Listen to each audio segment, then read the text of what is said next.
Hello, welcome to Veeam Industry Insights. Good morning, good afternoon, good evening, depending on where you're joining us from.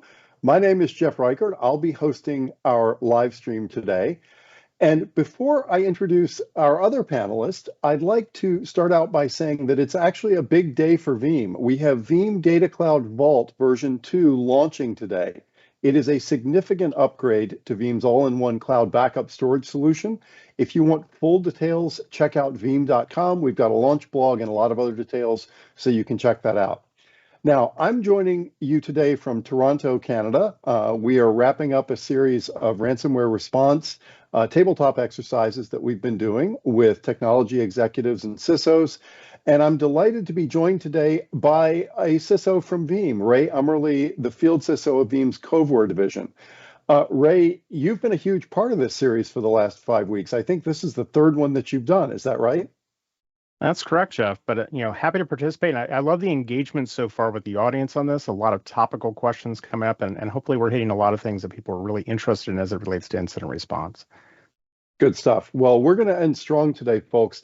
Today's session is going to be about the actual recovery process, not the preparation, not the other steps, but the actual recovery process and the post-incident process that you need to take to make sure that you learn the lessons and get through it successfully. As usual, please take advantage of the chat function in whichever platform you are viewing this live stream from. We would love to hear any questions or comments that you have. We would also, as always, love to find out where you are joining us from today. So if you could drop into the chat on whatever platform you're viewing from, where you're actually joining us from, we'll populate our map as we usually do, and we'll update that for you a couple of times during the show. All right, so let's jump in. Ray, I mentioned that I'm in Toronto today for a ransomware tabletop exercise. We've been doing a lot of these.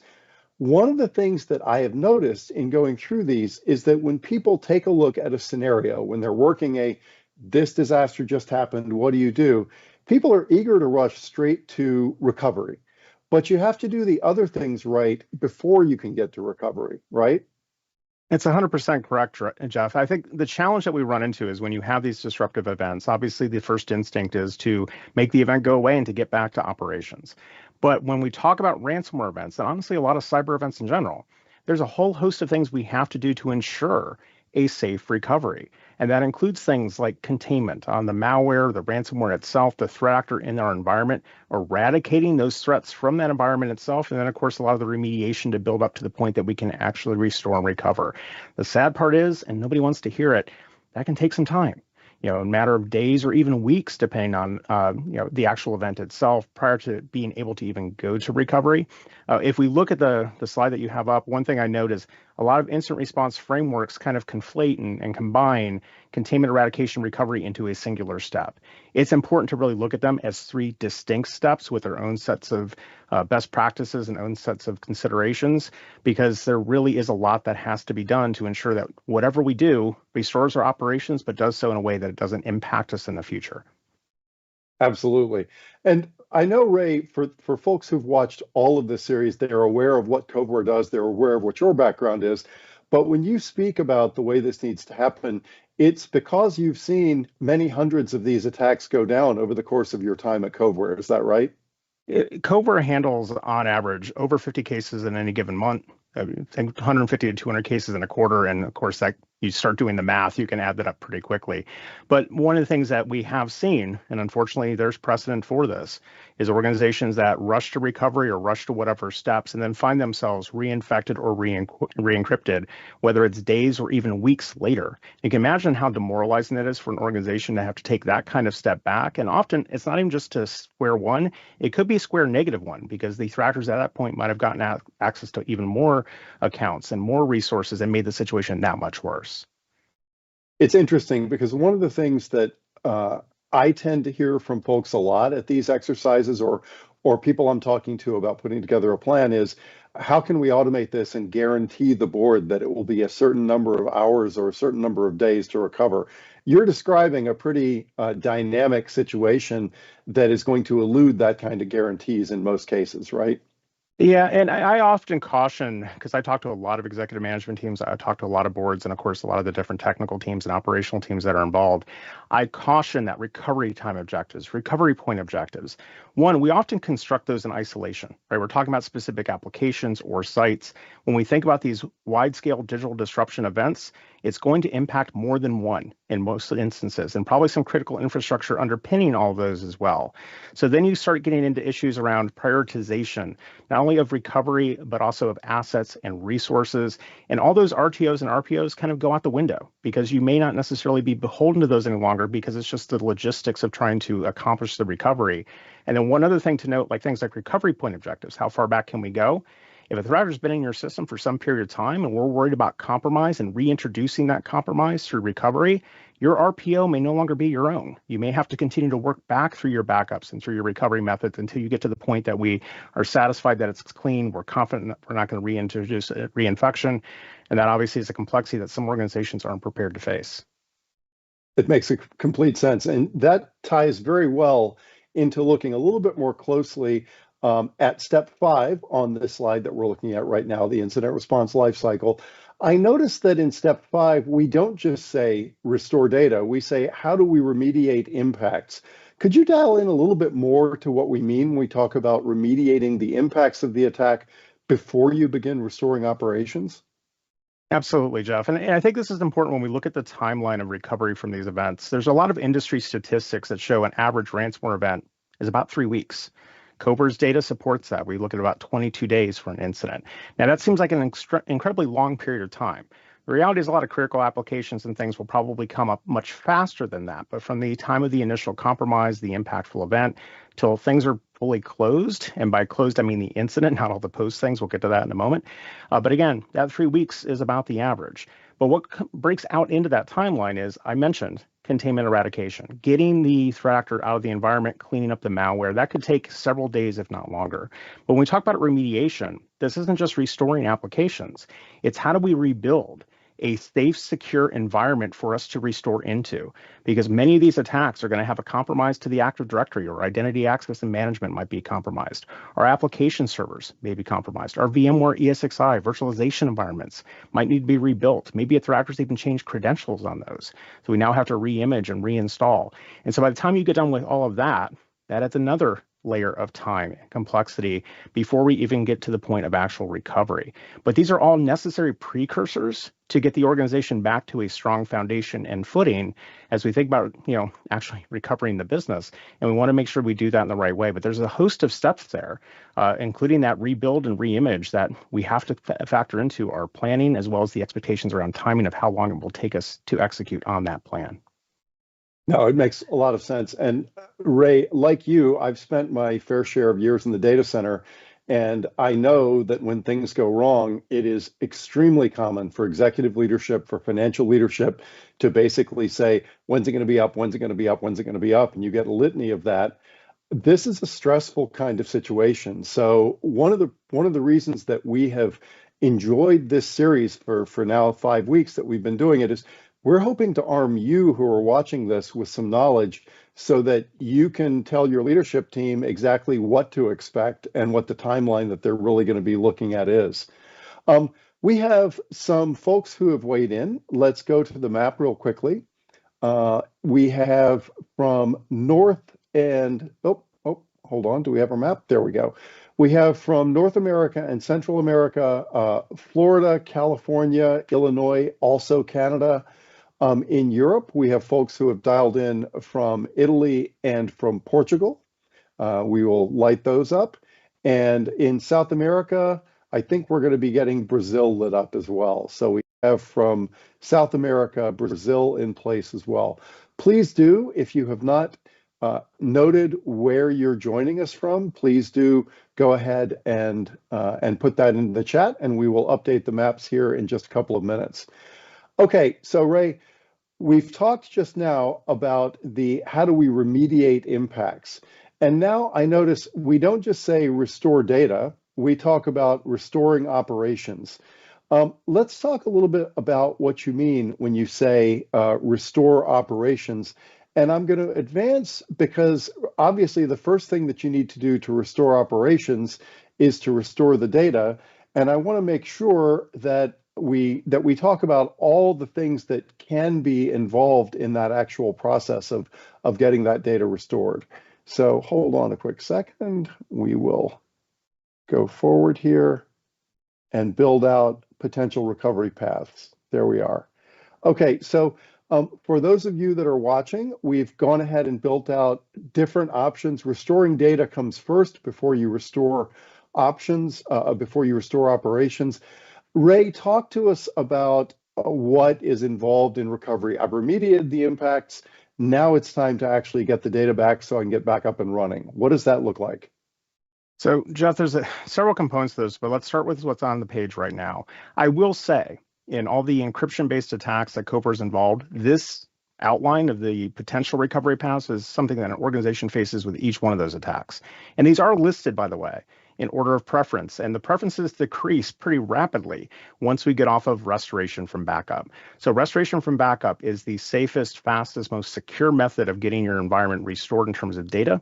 You're in control of your narrative. We're not dependent on a threat actor and their key.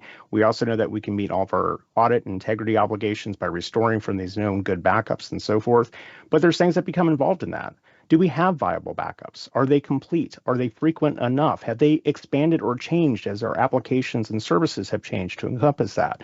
And of course, I mentioned earlier those recovery point objectives. Where do we know that we have safe, secure, and sound backups that don't include potentially malware or a backdoor that a threat actor might have introduced? So there's a process of verification as well as verification of containment as well as the backups itself that has to be played into that, but this is our safest path. After that, we get into diminishing returns as we go down. So if we don't have the full backups, maybe we can rebuild the data. Can we reconstitute it in some way, shape, or form from secondary systems, manual processing, or even from an enterprise data warehouse? Now, not only can that be expensive when we think about time and cost, and also do we have even the capability, this might involve outside consultants or others to come in and help us to do that, but we have additional risk with that. What about the integrity of the data? How do you prove to an auditor if you rebuild a financial system in a non-conventional way that the integrity and reconciliation of that system is the way it should be? Very, very challenging when you think about that. Also, accepting data loss. That's our third path here. A lot of organizations can't, but there might be potentially systems with maybe aged or dated information that we can let go, or maybe it's something we're holding on to for records purposes, tax, audit, treasury, litigation hold, where he finds that the cost of non-compliance on that front would be less than paying a ransom.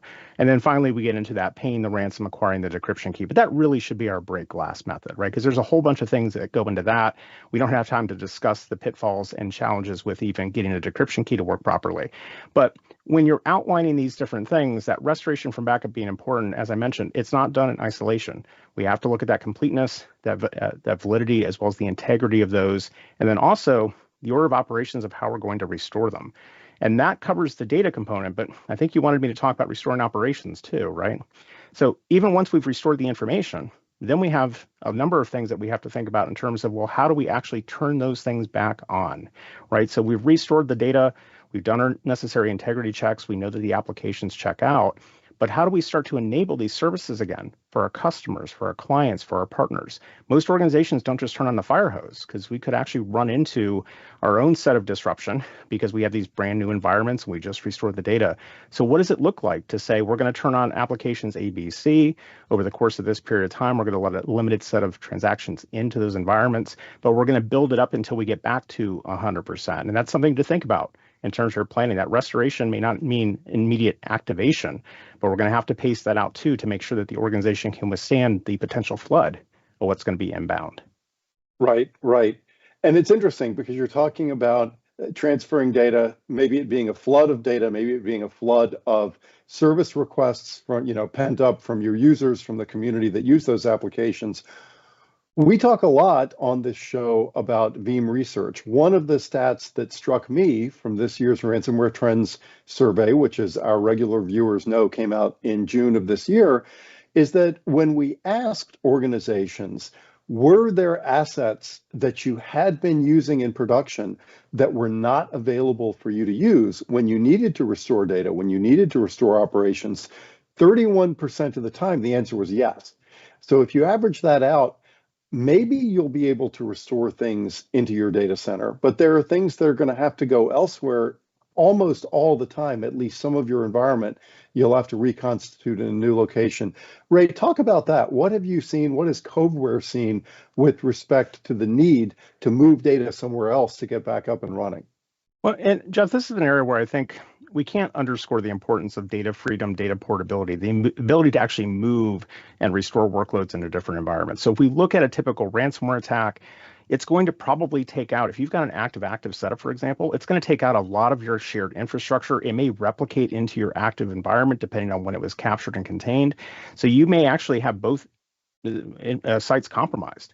And now, going back to what I mentioned earlier about those precursors, we still have to do containment, eradication, cleanup, remediation activities now in both of those environments. So while that's happening and that long tail process of that incident response is going forward, what's our alternative? Can we move something like those workloads into an Azure cloud environment? Can we move it into an AWS environment? Can we even move it to another site maybe that we've spun up somewhere, a more physical site? That ability to be flexible and adaptable will speed your recovery timelines greatly, because the reality in a lot of on-premise cases, particularly even with multiple data centers, is all of those data centers are going to have some component of compromise, even if it's just that tier 0 infrastructure that stitches them all together. One of the things that we talk about a lot when we discuss zero trust data resilience is the idea that if you're planning correctly, you should assume breach. And of course, part of what you should assume is breached is not just your production environment, but it's also your secondary environment, exactly like you're pointing out, because the bad guys are smart and they have plans of their own, and they're going to be happy to attack that stuff to prevent you from recovering and force you into this worst case scenario. One of the things about resuming operations and having to recover to a different location that you taught me, I think in our first or second conversation that we had with customers, was that if you have to go to this worst case option, which Coveware helps organizations do when it's necessary and actually acquire a decryption key and go that route, you can't do that on the original production storage, can you? Correct. Well, you can, but it's not advisable. So let's kind of go back to all those precursors I mentioned, all those things I talked about, containment, eradication, remediation. Regardless of whether we're restoring from backups or we're decrypting from a key, those still apply, because if the threat actor still has access to the environment, we still have the same risk around reinfection and so forth. So more often than not, when we get a decryption key from a threat actor and a client has to implement that because they have no other recovery path forward, they don't have the backups or whatever that is, it's important to note you still have to do things like make copies of the encrypted data, because we're not going to want to run that against the encrypted production asset. We need to maintain some sort of an integral copy in case something goes wrong. You also have to assume that wherever it was encrypted, that's been compromised. That workload needs to be re-imaged or rebuilt or resecured. So that data, while we're decrypting that, is going to have to then be brought back into a safe, contained environment. So while you could run a decryption key on an encrypted asset and get the data back, I would not advocate, and I don't think any of my colleagues would advocate, for you to continue to run production as if nothing ever happened, right? We still have to do all these other things because the reality is it was compromised. It is a compromised asset. And even if we recover the data, we still have to do the needful to make sure that we're safe and secure. Right, that makes sense. So you've seen hundreds of these cases go down. I know that in your prior life, before you came to Coveware, you've lived through a couple of ransomware attacks on your own. When you see this response and recovery, the data recovery and then the recovering operations process go well, what does that look like? What is the best case scenario that our listeners today, our viewers today, should be aiming for in terms of resilience and recovery? It's a good question, and I have been through my share of these events prior to coming to Coveware. I still attend the meetings every other Tuesday for the ransomware survivors groups. But I think the important thing, and it kind of underpins everything we've talked about in this series, goes back to preparation.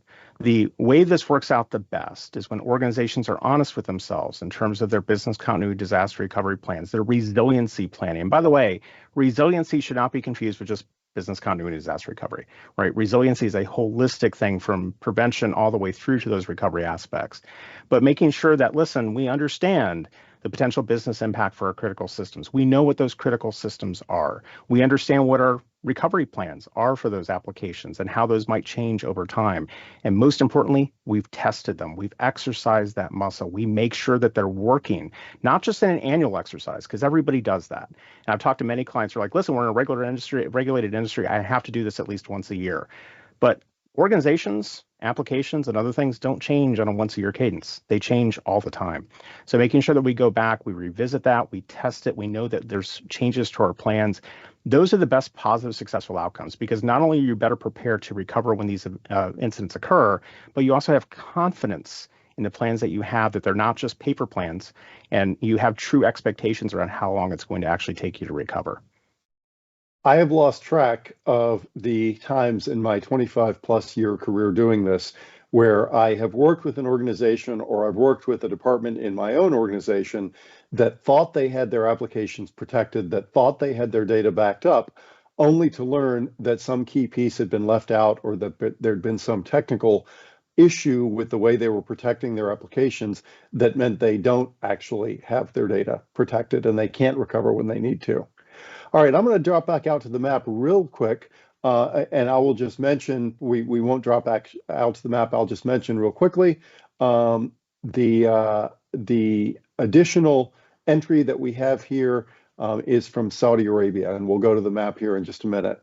So, yep, there we go. We have someone joining from Saudi Arabia. Thank you very much. So we've got that up. Okay.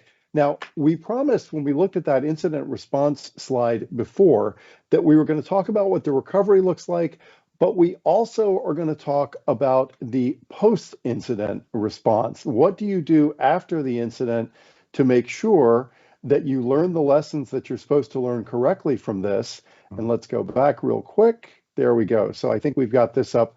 So let's talk, Ray. We've got about 7 or 8 minutes here at the very end of our chat. Let's talk about what the post-incident response looks like. In your experience, I know Coveware stays deeply engaged with organizations that get hit by ransomware through the whole post-incident until it wraps up. What does that look like when organizations go through that? So let's assume we've gone through those remediation, restoration of operations, and the business is running as it was prior to the attack, or at least close to where it was. It is important to note that just when the incident ends or gets de-escalated in your IT ticketing system, that isn't the end. So a lot of what we talk about in post-incident, there's a whole component of regulatory notifications, disclosures, and other things. Some may have been made during the event itself, but there's always going to be follow-up. And depending on the jurisdiction you're in, those timelines can be rather onerous, and these are things that are going to come back over and over again. Another thing on that front to note is, what about clients and partners that maybe had to disconnect from you during the event? How do we produce something like a clean bill of health to reassure those customers that you are safe reconnecting to us? That may not even come up during the moment. It actually might come up with a customer renewal or something like that downstream where they're like, listen, we know this happened. What have you done to change it? So a lot of things on that front to consider, just in terms of how do we disclose, how do we notify, how do we update everyone in terms of what happened, what we've done, and why we're going to keep it from happening again. But when we think about a true post-incident, this incident response cycle, it's important also to capture those lessons learned. So as we're going through this event, have we done a true root cause analysis? Have we done a 5 whys, whatever construct or framework that you might have? But importantly is, once we've done that, are we tracking that? Are we holding people accountable in terms of that post-after action report to close those gaps? That often gets lost. You do the 5 whys, you do the root cause, we're past the event, it's documented somewhere. That's great, but did we close on all those different actions? And if we knew that we had a deficiency, say, in how we deployed multi-factor, or maybe we had issues with vulnerability management, what are the concrete steps we need to take to improve that, to offset the future attacks? And this becomes not only important for improving our own cybersecurity posture, but also becomes important going back to those notifications and disclosures. Some point in time, someone, if not even your own internal auditor, is going to come back and ask the question. And it's much better to have that documented plan, show those closed courses of action and so forth, to, again, offer that confidence and reassurance. And this ultimately goes back into, do they reestablish trust with you and your company and your brand? So a lot of things there to kind of unwind, but the main thing is document those steps, do that review, and also don't just hold yourself accountable, hold your partners accountable too. Those that provided services during the event, look at those SLAs. What do they meet that? What do they do to help you through the event as well? And use this as another opportunity to say, listen, maybe in the future we need a different partner or a different provider because they didn't support us the way we did. Hold them as accountable as you do yourself. That makes a lot of sense. It's interesting that you mentioned regulatory frameworks. What I have found repeatedly during my career, and this is ramping up a lot, both in how specific different regulators are, as well as the scope that how many organizations are being regulated, perhaps that didn't used to get regulated, what we're seeing is a lot of external forces that really are driving us to the behavior that we maybe should have been doing all the time. Cyber insurers, I think, in my experience, are another organization. If you've ever filed a homeowner's claim, you know your insurance company, when it comes to renewal time, wants to have a talk with you about why you're not going to be filing a claim like that again. I'm sure what you've seen in these circumstances are that the insurer also wants to follow up with the victimized organization to make sure they're not going to be turning around and paying another claim right away. And I'll tap into my own personal experience on this front too. So 5-6 years ago, my cyber insurance claim, and we had a significant policy, would be a PowerPoint presentation with a room of 20 different carriers and underwriters, and we'd go through metrics and so forth. Post incidents, as well as during the climate that we're in with ransomware attacks, now it's 30+ page questionnaires, deep technical assessments, everything down to what accounts do you have in your Active Directory service accounts, what applications are you using, and so forth. Any one of those things, by the way, there's a positive and a negative to this. Any one of those things on the application, if that proves to be a root cause, could invalidate a claim downstream. But also, every one of those questions on the application is there because at some point in time, probably some organization ran foul of that and an incident occurred. So also use that as a benchmarking opportunity too, to maybe compare that to your controls. But insurance, incredibly important for organizations to think about, particularly in recouping the costs and associated with these attacks, not just ransoms, but also the impact to the business. But keep in mind that partnership with your insurance carrier, as you mentioned, can become very adversarial when you get to the claims component, particularly if you didn't do what you needed to do to keep them properly engaged, approved panels, and so forth. Right, absolutely. Well, this has been great, Ray. I really appreciate it. It's such a pleasure talking to you. Folks, looking ahead to the next couple of shows that we're going to have here on the live stream, this Thursday, November 14th, Tech Bites will return, and it will be live from KubeCon. Rick Vanover will be joined by Matt Crape and by Julia First Morgado, all from Veeam, and they're going to talk about what they've seen at the conference and how the conference is going for Veeam and for Cast-In by Veeam. Industry Insights then returns next Tuesday, November 19th. I will be here and I will be joined by two guests from our partner Atos, a leading European global systems integrator. That show will be a little earlier than usual. This Thursday's Tech Bites will be at noon as usual. Next Tuesday's Industry Insights will be at 10:30 a.m. We're doing that so that we can also cater to our viewers who are on Central European time, like my two guests will be, so that they'll be able to watch during the workday.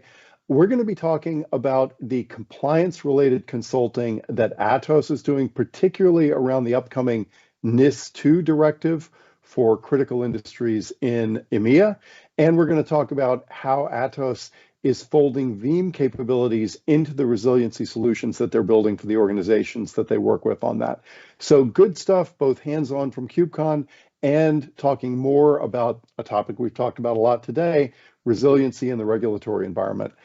Thank you so much for joining us today. Again, Ray, thank you. Really enjoyed the conversation, and I hope that this was valuable for all of you who watched us. Take care.